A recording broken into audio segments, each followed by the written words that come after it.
सो hey everyone, कैसे हैं आप सब। Welcome to our YouTube channel sport circuit. आज की वीडियो में हम बात करेंगे इंपॉर्टेंट डॉक्यूमेंट्स के बारे में, और जो भी स्टूडेंट्स यूनिवर्सिटी ऑफ दिल्ली को टारगेट कर रहे हैं आफ्टर क्लास 12, तो उन स्टूडेंट्स को CSS यूजी पोर्टल के लिए कौन कौन से इंपॉर्टेंट डॉक्यूमेंट्स अभी तैयार कर लेना है, क्योंकि बहुत ही जल्दी आपका CSS यूजी का पोर्टल ओपन होने वाला है। और जो भी स्टूडेंट्स चाहे वो यूनिवर्सिटी ऑफ दिल्ली को टारगेट करें या फिर कोई अदर सेंट्रल यूनिवर्सिटी को टारगेट कर रहे हैं आफ्टर क्लास 12 यूजी कोर्सेज के लिए, तो वो स्टूडेंट्स को ये जो मैं आज डॉक्यूमेंट बताने वाला हूं वो सारे डॉक्यूमेंट्स आपको अच्छे से प्रिपेयर कर लेना है और एक मोटी सी फाइल बना लेना है जिसमें आपके सारे ही डॉक्यूमेंट होने चाहिए। तो कौन कौन से डॉक्यूमेंट्स है जो एडमिशन के टाइम पे चाहिए होंगे, कौन कौन से डॉक्यूमेंट है जो CSS जब आप यूजी का फॉर्म फिलअप करेंगे उस टाइम पे चाहिए होंगे, तो वो सारी चीजें हम आज की वीडियो में डिस्कस करेंगे। मैं कंप्लीट डॉक्यूमेंट्स के रिगार्डिंग आज आपको बता दूंगा कि कौन कौन से डॉक्यूमेंट है जो आपको अभी तैयार करने हैं और जो आपके नहीं बने हैं तो आपको कैसे बनवाना है। सारी चीजें हम आज की वीडियो में डिस्कस करेंगे, तो काफी ज्यादा इंपॉर्टेंट वीडियो होने वाली है यूजी स्टूडेंट्स के लिए। तो चलिए अभी हम अपनी वीडियो को स्टार्ट करते हैं। यदि आप चैनल पे नए हैं तो प्लीज चैनल को सब्सक्राइब कर लीजिए फॉर मोर इन्फॉर्मेशन। ठीक है, एक चीज मैं आपको बता देना चाहता हूं, सबसे पहले हम क्या देखेंगे, जो CSS पोर्टल है यूजी वाला वो अभी ओपन होगा तो उसमें कौन कौन से डॉक्यूमेंट लगेंगे पहले वो देखेंगे। फिर बाद में हम देखेंगे कि जब आपका सीट अलॉट हो जाएगा, चाहे वो कोई भी यूनिवर्सिटी हो A to Z, चाहे वो यूनिवर्सिटी ऑफ दिल्ली हो, चाहे वो बनारस हिंदू यूनिवर्सिटी हो या फिर JNU हो, कोई भी यूनिवर्सिटी हो, तो वहां पर कौन कौन से डॉक्यूमेंट्स आपको वेरिफिकेशन के टाइम पे लेके जाना होगा। तो सारी चीजें हम आज की वीडियो में कवर करेंगे। ठीक है, तो चलिए मैं सबसे पहले बात करूंगा, मैं यहां पे लिख लेता हूं। ठीक है, इंपॉर्टेंट डॉक्यूमेंट्स।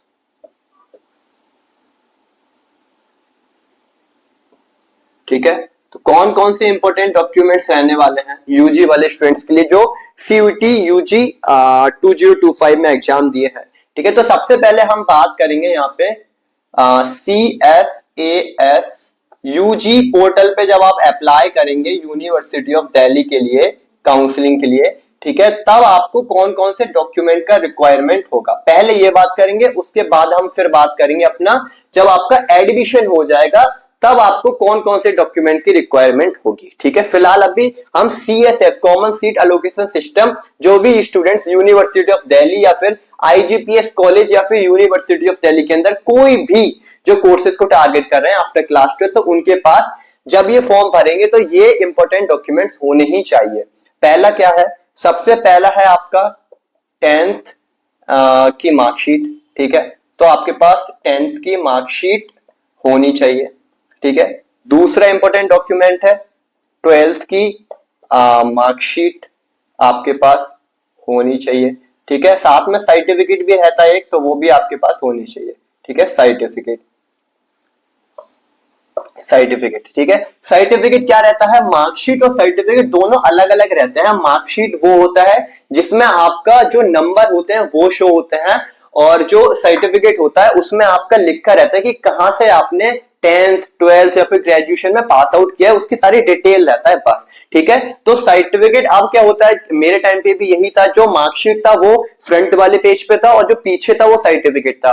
तो ऐसा भी हो सकता है आप लोगों के साथ, जो मार्कशीट है वो सामने वाले फ्रंट पेज पे हो, जो बैक पेज पे होता है पीछे वो आपका सर्टिफिकेट है। तो दोनों चीजें एक ही में हो सकती है, या फिर स्कूल के ऊपर डिपेंड करता है, वो अलग अलग देता है। जैसे कि सर्टिफिकेट अलग देगा, मार्कशीट अलग देगा, तो वो अलग अलग भी दे सकता है, वरना एक ही में भी दे सकता है। ठीक है, जहां तक है मेरे को लगता है कि मार्कशीट और सर्टिफिकेट आगे पीछे होते हैं दोनों, तो आप कंफ्यूज ना हो। ठीक है, ये दो इंपॉर्टेंट डॉक्यूमेंट्स जो आपको CSS जब आप फॉर्म फिलअप करेंगे उस टाइम पे आपको चाहिए होगा। ठीक है, तीसरा जो इंपॉर्टेंट डॉक्यूमेंट है वो है आपका कैटेगरी सर्टिफिकेट। ठीक है, कैटेगरी सर्टिफिकेट होना बहुत ही जरूरी है जो भी स्टूडेंट रिजर्वेशन लेना चाहते हैं।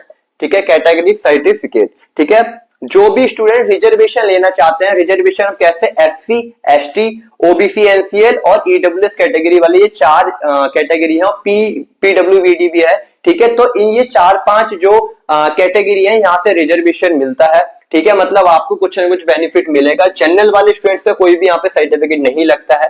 ठीक है, तो यहाँ पे चाहे आप SC हो, ठीक है, चाहे वो आप ST हो, ठीक है, चाहे वो OBC NCL हो, नॉन क्रीमी लेयर, या फिर आप EWS हो, ठीक है, तो आपके पास सर्टिफिकेट होना चाहिए। सर्टिफिकेट कितना पुराना होना चाहिए, तो मैं ये आपको यहाँ पे मेंशन कर देता हूँ। जो सर्टिफिकेट है आपका आफ्टर 31 मार्च 2025, ठीक है, मतलब आफ्टर 31 मार्च 2025, मतलब इसके बाद का सर्टिफिकेट होगा वही वैलिड होगा, और इससे पहले का यदि आपका सर्टिफिकेट बना हुआ है तो वैलिड नहीं होगा। क्यों? क्योंकि 1 अप्रैल 2025 से लेके आगे जो 2026 में हमारा मार्च आएगा वहां तक हमारा न्यू फाइनेंशियल ईयर लग जाता है 1 अप्रैल से। तो जो भी आपके डॉक्यूमेंट है जैसे कैटेगरी सर्टिफिकेट वगैरह जो गवर्नमेंट से बनता है वो आपका 31 मार्च 2025 के बाद का ही होना चाहिए। यदि आपने उसको मार्च में भी बनवाया है तो आपको उसको रिन्यू कराना पड़ेगा। तो अभी चल रहा है भाई जून, तो अभी रिन्यू करा लो, अभी आप लोग के पास टाइम है, ठीक है। देखो मैं एक चीज क्लियर कर देता हूं, जो 31 मार्च 2025 का है वो इशू है यहाँ ओबीसी एनसीएल वालों का और ईडब्ल्यूएस वालों का। इनका जो है सर्टिफिकेट ओबीसी एनसीएल वालों का और ईडब्ल्यूएस वालों का 31 मार्च 2025 के बाद का होना चाहिए। जो एससी और एसटी वाले स्टूडेंट्स हैं उनका कितना भी पुराना हो, चाहे 1 साल, आधा 6 महीने, 4 महीने तो चलेगा, इन दोनों का चलता है, बट इन दोनों का नहीं चलेगा। आपको ओबीसी एनसीएल और ईडब्ल्यूएस 31 मार्च 2025 के बाद का ही होना चाहिए, ठीक है। ये चीज क्लियर हो गया। एक चीज और मैं क्लियर करता हूं, जो ओबीसी एनसीएल है और जो ईडब्ल्यूएस है ये दोनों सर्टिफिकेट सेंट्रल लिस्ट में होने चाहिए, स्टेट वाले नहीं चलेंगे, सेंट्रल सर्टिफिकेट चलेंगे, मतलब सेंट्रल लिस्ट में इनका नेम आप लोग का होना चाहिए, ओबीसी एनसीएल वालों का और ईडब्ल्यूएस वालों का। और एससी एसटी वालों का स्टेट वाला भी चल जाता है, ठीक है, यहाँ पे स्टेट वाला भी चल जाएगा। तो ये चीज आपको क्लियर हो गया कि जो ओबीसी एनसीएल और ईडब्ल्यूएस वाले हैं उनका सेंट्रल लिस्ट में नेम होना चाहिए, मतलब सेंट्रल वाला होना चाहिए, और जो एससी एसटी वाले हैं उनका स्टेट लेवल का भी होगा तो चलेगा, कोई दिक्कत की बात नहीं है। तो ये सारी चीजें क्लियर हो गया, ठीक है। तो ये 3 इंपॉर्टेंट डॉक्यूमेंट्स हैं जो आपको सीएसएस यूजी पोर्टल में जब आप अप्लाई करेंगे तो जरूरत पड़ेगा, ठीक है। इस टाइम पे यदि आप कैटेगरी सर्टिफिकेट को नहीं लगाते हैं तो आपको कोई भी बेनिफिट नहीं मिलेगा कैटेगरी सर्टिफिकेट का, ठीक है, मतलब रिजर्वेशन का कोई भी बेनिफिट नहीं मिलेगा, फिर आप जनरल में ही काउंट किए जाएंगे। तो सीएसएस पोर्टल ओपन होने से पहले आप लोग अपने जो डॉक्यूमेंट हैं, चाहे 10th की मार्कशीट, 12th की मार्कशीट या फिर कैटेगरी सर्टिफिकेट, वो अपना स्कूल वगैरह से ये दोनों चीज ले लो, निकलवा लो, ठीक है। और जो कैटेगरी सर्टिफिकेट है वो अपना बनवा लो, यदि अभी तक आपने नहीं बनवाया है तो, पुराना है तो उसको रिन्यू करा लो, ठीक है। अब जो 4th इंपोर्टेंट डॉक्यूमेंट्स है हम उसके ऊपर बात करते हैं। तो मैं एक बार इसको रफ कर देता हूं, ठीक है, इसको मैं एक बार यहां से रफ कर देता हूं। चौथा इंपॉर्टेंट डॉक्यूमेंट्स कौन सा रहेगा, तो जो भी स्टूडेंट्स आईजीपीएस कॉलेज को टारगेट कर रहे हैं, BSc physical education, health education, sports science, IGI college को जो बेसिकली टारगेट कर रहे हैं, तो उनके पास मेडिकल सर्टिफिकेट होना बहुत ही जरूरी है, क्योंकि सीएसएस पोर्टल के अंदर मेडिकल सर्टिफिकेट आपको अपलोड करना होगा, और वही मेडिकल सर्टिफिकेट आपको जब आप पीएफटी देने आएंगे आईजीआई कॉलेज में, physical fitness test, Canadian test, तब आपको लेके आना होगा, ठीक है। तो जो हमारा 4th जो इंपॉर्टेंट डॉक्यूमेंट है वो क्या होगा, आपका मेडिकल सर्टिफिकेट, मेडिकल सर्टिफिकेट, ठीक है। अब मेडिकल सर्टिफिकेट कहां से बनवाना है, कैसा क्या, तो मैं आपको बता देता हूं। मेडिकल सर्टिफिकेट आपको बनवाना है कोई भी गवर्नमेंट या फिर प्राइवेट हॉस्पिटल से, बट जो डॉक्टर है वो एमबीबीएस होना चाहिए, ठीक है। डॉक्टर की स्टैंप लगती है नीचे और सिग्नेचर करेगा और सारी चीजें वो फिल करेगा। तो यदि आपका कहीं सोर्स है, कोई आपका फैमिली डॉक्टर है, तो वहां से भी बनवा सकते हैं, कोई दिक्कत की बात नहीं है, ठीक है। छोटा मोटा चेकअप वगैरह होगा तो वो बीपी वगैरह चेक करेगा, इससे ज्यादा कुछ नहीं करेगा, ठीक है। तो मेडिकल सर्टिफिकेट इजिली बन जाएगा, अभी का होना चाहिए, लास्ट ईयर का नहीं होना चाहिए, ठीक है, 2025 का ही होना चाहिए। ये चीज क्लियर हो गया, ठीक है। इसका फॉर्मेट जो आईजीपीएस कॉलेज निकालता है, यदि आपको वो चाहिए तो मेरे को आप कमेंट बॉक्स में बता देना या फिर इंस्टाग्राम पे डीएम कर देना, मैं वहां पे इसका फॉर्मेट आपको दे दूंगा। वरना जब सीएसएस का जो यूजी वालों का जो प्रोस्पेक्टस आएगा उसके अंदर इसका फॉर्मेट होगा, तो वहां से आप इसको प्रिंट आउट निकलवा सकते हैं, उसको फिल करा के कोई भी डॉक्टर से साइन करा लीजिए, सिंपल है, और आपका इजिली ये बन जाएगा, इसमें कोई दिक्कत की बात नहीं है, ठीक है। 5वें नंबर पे है आपके स्पोर्ट्स सर्टिफिकेट, ठीक है। जो भी स्टूडेंट्स आईजीआई कॉलेज के लिए टारगेट कर रहे हैं या फिर यूनिवर्सिटी ऑफ दिल्ली के लिए टारगेट कर रहे हैं, बट स्पोर्ट्स कोटा से टारगेट कर रहे हैं, तो उनके पास स्पोर्ट्स सर्टिफिकेट होने ही चाहिए। या फिर जो ये वाले ईसीए वाले जो है, ठीक है, एक्स्ट्रा करिकुलर एक्टिविटी, ठीक है, ईसीए वाले जैसे कि इसके अंदर म्यूजिक आ गया या फिर आर्ट एंड क्राफ्ट आ गया, ये सब वाले जो स्टूडेंट्स रहते हैं ईसीए वाले, ईसीए कोटा से, ठीक है, तो इनके पास ये सारे जो सर्टिफिकेट है वो होने चाहिए, ठीक है, इस टाइम जब आप फॉर्म को फिल करेंगे। और जो आईजीआई कॉलेज के लिए टारगेट कर रहे हैं, जो स्पोर्ट्स कोटा से एडमिशन लेना चाहते हैं दिल्ली यूनिवर्सिटी, तो दिल्ली यूनिवर्सिटी में, तो उनके पास स्पोर्ट्स सर्टिफिकेट होने चाहिए, ठीक है। अब देखो मैं एक चीज आपको क्लियर कर देता हूं, आईजीपीएस कॉलेज के अंदर जो स्पोर्ट्स कोटा से एडमिशन नहीं होता है, इसका खुद का अपना फिजिकल फिटनेस टेस्ट रहता है, तो यहाँ पे स्पोर्ट्स कोटा पे आपको नो कर देना है, कोई दिक्कत की बात नहीं है। काफी सारे स्टूडेंट्स का डाउट यही रहता है कि स्पोर्ट्स कोटा पे यस करें या नो, तो जब भी आपका फॉर्म आएगा तो स्पोर्ट्स कोटा पे आप नो कर दीजिए, क्योंकि आईजीआई कॉलेज में स्पोर्ट्स कोटा से एडमिशन नहीं होता है, उसका खुद का एक अलग ऑप्शन रहेगा सर्टिफिकेट अपलोड करने का, तो वहां पे ये स्पोर्ट्स सर्टिफिकेट आपको अपलोड करने होंगे। जो स्पोर्ट्स सर्टिफिकेट है वो आपके स्कूल लेवल के होने चाहिए, ठीक है, एसटीएफआई हो गया, सीबीएसई क्लस्टर हो गया या फिर कोई भी, ठीक है, तो ये चीज क्लियर हो गया, ठीक है। तो ये जो 5 इंपॉर्टेंट डॉक्यूमेंट्स हैं ये आपके इस फॉर्म को फिलअप करते समय लगेंगे, सीएसएएस यूजी पोर्टल पे जब आप अप्लाई करेंगे तो ये 5 डॉक्यूमेंट लगेंगे। एक बार मैं रिमाइंड करा देता हूं कौन कौन से 5 डॉक्यूमेंट है। सबसे पहला 10th की मार्कशीट, 12th की मार्कशीट, फिर है कैटेगरी सर्टिफिकेट, 4th है आपका मेडिकल सर्टिफिकेट और 5th है आपका स्पोर्ट्स सर्टिफिकेट।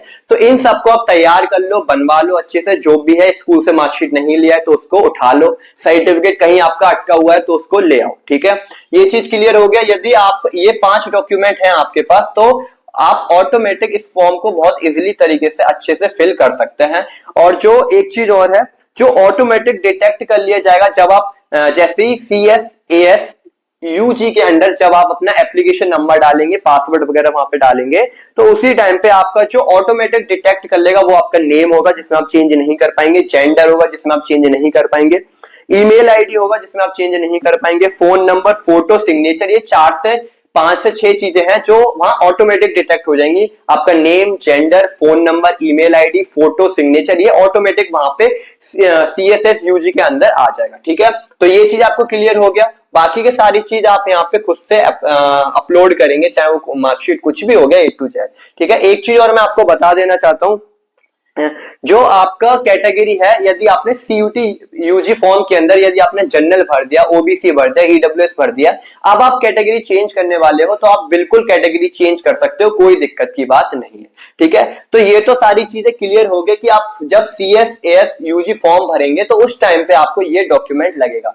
अब आप जब आपको एडमिशन मिल जाएगा यूनिवर्सिटी ऑफ दिल्ली में या फिर कोई अदर यूनिवर्सिटी में, तब इंपॉर्टेंट डॉक्यूमेंट्स क्या क्या हैं जब आपको लेके जाना है, जब आपका सीट अलॉट हो जाएगा वेरिफिकेशन के टाइम पर, तब आपके पास कौन कौन से डॉक्यूमेंट होने चाहिए। क्योंकि उस टाइम पे जब आपके पास डॉक्यूमेंट नहीं होता है तो या तो आपको अंडरटेकिंग फॉर्म फिल करना होता है, और अंडरटेकिंग फॉर्म फिल नहीं करता है तो आपका जो एडमिशन है वो रिजेक्ट हो जाएगा। आपके पास डॉक्यूमेंट नहीं होगा तो वो रिजेक्ट हो जाएगा। तो कौन कौन से इंपॉर्टेंट डॉक्यूमेंट है जब आपका एडमिशन हो जाएगा उस टाइम पे, ठीक है। तो मैं यहाँ पे एक बार बता देता हूँ जल्दी से, वीडियो काफी बड़ी हो रही है, ठीक है, बट मैं जल्दी से बता देता हूं। एडमिशन डॉक्यूमेंट वेरिफिकेशन, ठीक है। जब आपका डॉक्यूमेंट वेरिफिकेशन होगा, जब आपको सीट अलॉट हो जाएगा, उस टाइम पे कौन कौन से इंपॉर्टेंट डॉक्यूमेंट है जो आपके पास होने चाहिए, ठीक है। तो सबसे पहले वही 10th एंड 12th की मार्कशीट होनी चाहिए आपके पास, मार्कशीट, सर्टिफिकेट वगैरह, ठीक है, मार्कशीट और सर्टिफिकेट, ये सारी चीजें होनी चाहिए आपके पास, पहला। दूसरा क्या होना चाहिए आपके पास, दूसरा आपके पास कैटेगरी सर्टिफिकेट होना चाहिए, कैटेगरी सर्टिफिकेट होना चाहिए। तीसरा आपके पास क्या होना चाहिए, ठीक है, माइग्रेशन सर्टिफिकेट होना चाहिए जो आपको स्कूल प्रोवाइड करेगा। आप स्कूल से अपना मार्कशीट 10th 12th का, ठीक है, कैटेगरी सर्टिफिकेट, कैटेगरी तो आप खुद ही बनवाएंगे, माइग्रेशन सर्टिफिकेट, ठीक है, ये सारी चीजें आप वहां से उठा लीजिए, आपका मिल जाएगा। स्कूल वालों को बोलो कि मेरी यहाँ मेरे को एडमिशन लेना है, मेरे डॉक्यूमेंट्स आप दे दीजिए। टीसी मतलब ट्रांसफर सर्टिफिकेट, ठीक है, कैरेक्टर सर्टिफिकेट, ये सारी चीजें आपको स्कूल प्रोवाइड करेगा और स्कूल से आप ले लीजिए, ठीक है। कैरेक्टर सर्टिफिकेट, ठीक है, ये सारी चीज हो गया। अब 6th नंबर पे आता है इनकम सर्टिफिकेट। इनकम सर्टिफिकेट उन स्टूडेंट्स को जरूरत पड़ेगा जो स्कॉलरशिप का फायदा उठाना चाहते हैं, ठीक है। तो इनकम सर्टिफिकेट, ठीक है, इनकम सर्टिफिकेट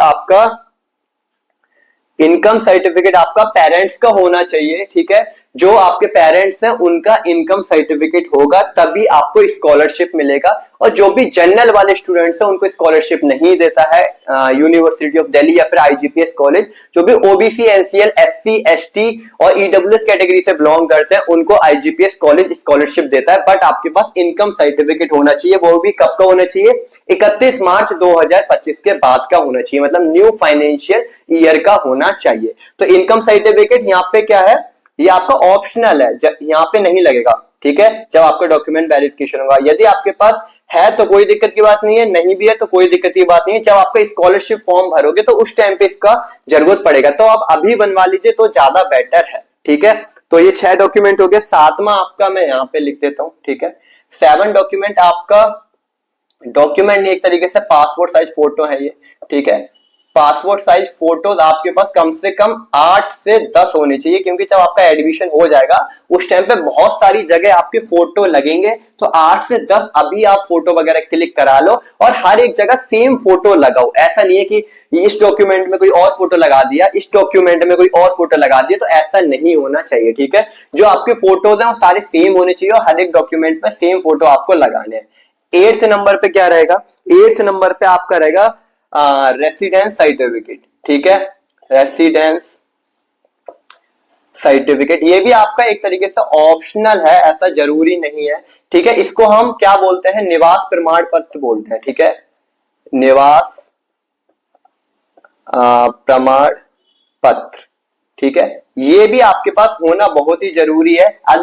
यदि है तो बहुत अच्छी बात है, नहीं है तो कोई बात नहीं, आप बनवा लीजिए। इसका वैसे जरूरत नहीं पड़ता, बट कहीं ऐसा हो जाता है कि इसका भी जरूरत पड़ जाती है, तो आप अभी से अपने जो डॉक्यूमेंट्स है वो सारे अभी बनवा लो तो ज्यादा बेटर है। जो भी इनमें से जो भी आपका डॉक्यूमेंट नहीं है, ठीक है, वो स्कूल से ले लो, चाहे जो स्कूल से लेना है, जो आपको बनवाना है, जहां अप्लाई करना है वहां अप्लाई कर दो, क्योंकि 31 मार्च के बाद का ही जो डॉक्यूमेंट होगा वही वैलिड होगा। तो ये सारी चीजें क्लियर हो गया आपको, ठीक है। तो बस ये 8 चीजें हैं। जब आपका कॉलेज में सीट अलॉट हो जाएगा, कब? जब आपका सीट अलॉट हो जाएगा, चाहे वो आईजे कॉलेज हो या कोई अदर कॉलेज हो या फिर अदर यूनिवर्सिटी हो, तब आपको डॉक्यूमेंट वेरिफिकेशन होगा।